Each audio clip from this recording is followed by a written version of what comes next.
mereka rindu.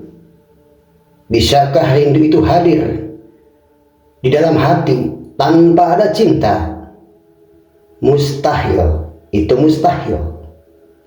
Rindu adalah bunga dari cinta. Jika cinta adalah tangkai, maka bunganya itulah rindu. Cinta adalah keindahan, namun rindu adalah keresahan. Meskipun rindu itu meresahkan, namun itu adalah keresahan yang terasa begitu indah. Umat manusia akan merasakannya ketika cinta bersemayam di hati mereka.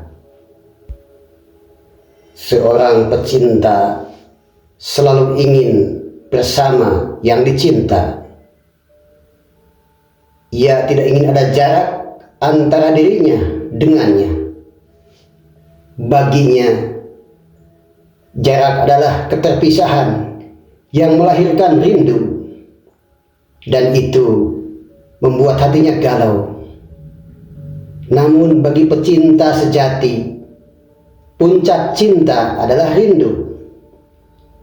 Seorang pecinta sejati akan selalu merindukan yang dicinta, tak peduli kondisi hatinya sedang terang menyala atau gelap gulita. Rindu itu menjadi keindahan bagi para pecinta, meskipun rasanya menyesakkan di dada karena hasrat untuk bertemu. Namun itu merupakan keromantisan yang tak jarang membungkam segala hal. Untuk rindu itu hanya membutuhkan cinta. Namun alasan untuk rindu sulit untuk dirincikan. Terkadang rindu itu sekadar rindu. Ia tak perlu alasan ini dan itu. Cinta tidak memiliki definisi yang melaluinya esensi cinta menjadi bisa dikenal. Sebaliknya, yang dimilikinya hanyalah definisi-definisi dengan sifat yang deskriptif dan verbal. Tidak lebih dari itu. Seseorang yang mengaku pencinta dan mendefinisikan cinta kepada yang dicintainya, sebenarnya ia tidak pernah mengenal cinta. Selain tidak dapat didefinisikan, seorang pecinta sejati juga tidak akan pernah merasa puas olehnya. Dengan begitu, siapapun yang merasa puas olehnya berarti tidak pernah mengenalnya. Cinta adalah meregup tanpa merasa puas. Ia melebihi musafir yang tersesat di tengah-tengah gurun Sahara dan tetap merasa haus meski sudah meregup air yang banyak. Dalam konteks cinta ilahi, seorang hamba akan selalu berusaha mendekatkan diri kepadanya dengan mematuhi segala perintahnya dan menjauhi larangannya. Kita bisa lihat bagaimana Rasulullah Shallallahu Alaihi Wasallam yang tetap beribadah meski sudah dijamin masuk surga. Begitu pula dengan orang-orang soleh. Mereka beribadah kepada Allah bukan lantaran takut pada siksa neraka dan ingin menikmati keindahan surga. Mereka mematuhi perintahnya dan menjauhi larangannya karena memang mencintai Sang Maha Cinta dan ingin selalu berada di sisinya. Cinta adalah kekuatan. Karenanya yang lemah jadi semeringah, yang rapuh jadi teguh. Cinta adalah air yang menyegarkan orang-orang yang sedang berada di puncak kehausan. Cinta adalah obat bagi jiwa-jiwa yang sakit. Cinta adalah puncak kebahagiaan. Akan tetapi, tidak selamanya cinta membuat pecinta itu semeringah. Karena rindu, seorang pecinta yang awalnya baik-baik saja, dengan seketika bisa merasakan sakit yang luar biasa karena rindu. Ada yang mengatakan bahwa banyak jalan yang bisa ditempuh oleh pencinta menuju yang dicinta. Namun hanya ada satu jalan yang harus dilalui oleh seorang pencinta menuju yang dicinta, yaitu jalan kesucian. Sampai kapanpun ia tidak akan pernah tiba di sisi yang dicinta jika keluar dari jalur jalan itu. Untuk mencapai puncak kesucian, seorang pencinta harus tetap berada di jalur jalan kesucian. Jalan kesucian tersebut hanya bisa dilalui dengan makrifat. Makrifat menggambarkan hubungan erat dalam bentuk gnosis, pengetahuan dengan hati sanubari. Pengetahuan ini diperoleh dengan kesungguhan dan usaha kerja keras, sehingga mencapai puncak dari tujuan seorang salik.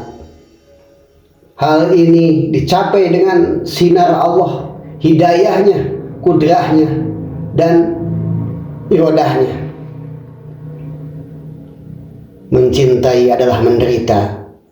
Namun jika sang pencinta mampu melewati segala macam bentuk penderitaan itu, maka ia akan mencapai puncak kebahagiaan bersama yang dicintainya.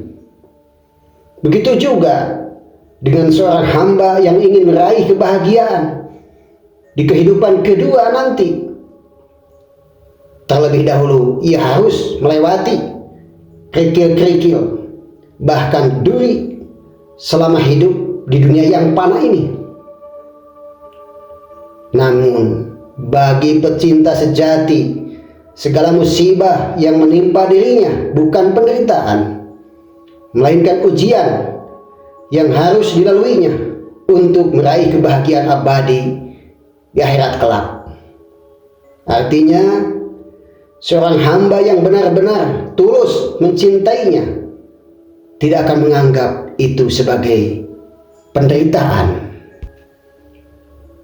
Dengan begitu, seorang pecinta sejati akan tetap menghadapi penderitaan demi penderitaan dalam hidupnya dengan penuh kebahagiaan. Baginya itu adalah ujian dari Sang Maha Cinta yang memang harus dilaluinya untuk meraih kebahagiaan abadi di kehidupan setelah mati nanti. Itulah kenapa Nabi Ayub alaihissalam tidak pernah mengeluh atas sakit yang dideritanya, karena itu adalah ujian yang harus dilaluinya. Dia tetap beribadah dan melantunkan namanya. Seseorang yang berlindung kepada selain Allah adalah orang yang bernaung dalam perlindungan yang rapuh, seperti rapuhnya sarang laba-laba. Suatu saat ia akan jatuh dan terluka. Karena itu, sebagai hamba yang beriman, jangan pernah takut dan khawatir pada apapun. Pasrahkan semuanya padanya dengan tetap terhubung dengannya. Janganlah hati menoleh kepada yang lain dengan cara apapun, melainkan hanya menghubungkan kepada Allah, kepada daya upayanya dan kekuatannya. Sesungguhnya tidak ada kekuatan lain yang dapat terwujud kecuali dengan pertolongan Allah.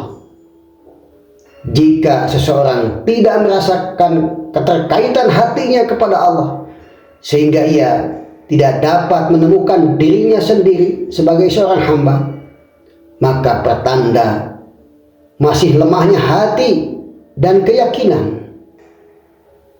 Ada kalanya lemahnya hati dan keyakinan dalam bertawakal itu karena masih diliputi rasa takut, yaitu takut kelaparan, kemiskinan, dan mungkin juga takut dicabutnya penghormatan seseorang darinya akibat jatuh miskin. Sesungguhnya hati itu kadang-kadang terkejut karena secara tiba-tiba hatinya diliputi rasa was-was dan keraguan dari sikap tawakalnya itu. Allah menciptakan langit dan bumi beserta isinya karena cinta. Maka dari itu kita sebagai makhluknya sudah sepatutnya menjalani kehidupan ini dengan penuh cinta dan mencintai makhluk ciptaannya yang lain meski tidak memiliki kesamaan dengan kita. Dia menciptakan makhluk, terutama manusia, yang berbeda-beda untuk saling mengenal dan mencintai, bukan saling memusuhi.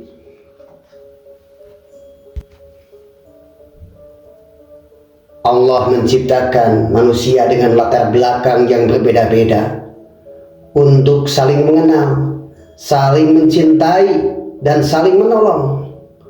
Dengan begitu, jika ada yang saling berselisih atau berperang atas nama agama, maka itu salah besar.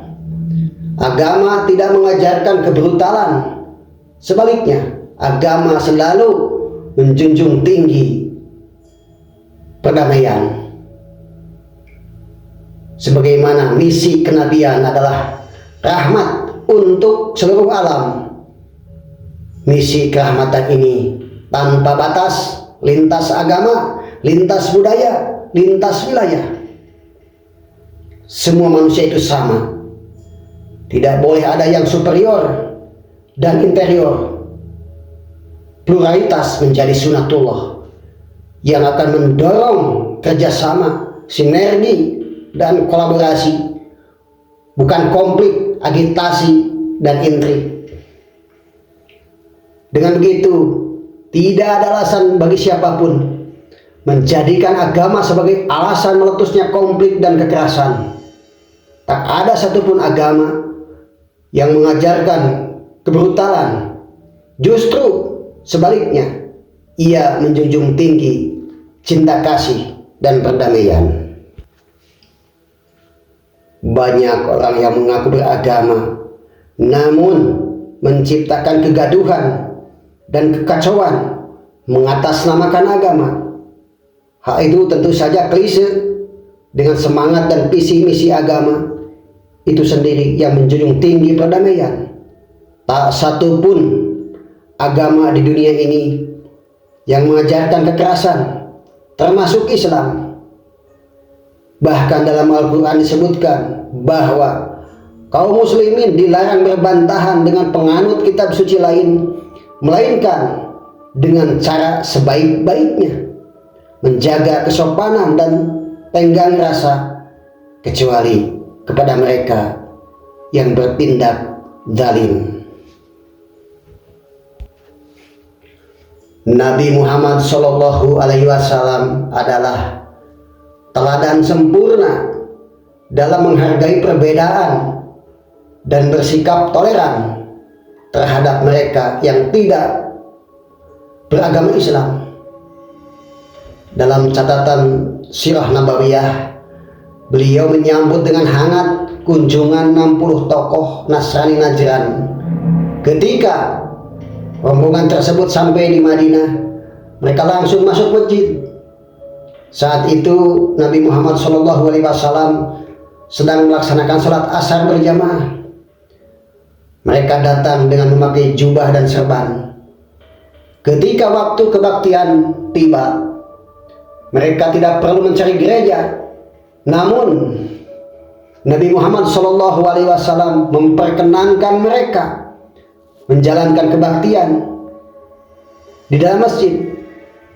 Hal ini menunjukkan bahwa Nabi Muhammad SAW dan para tokoh Nasrani Najran saling menghormati dan berinteraksi dengan damai karena sikap toleran yang terpancar dari keduanya. Satu untuk semua, semua untuk satu. One for all for one. Nusantara baru, Indonesia maju. Kun Fayakun.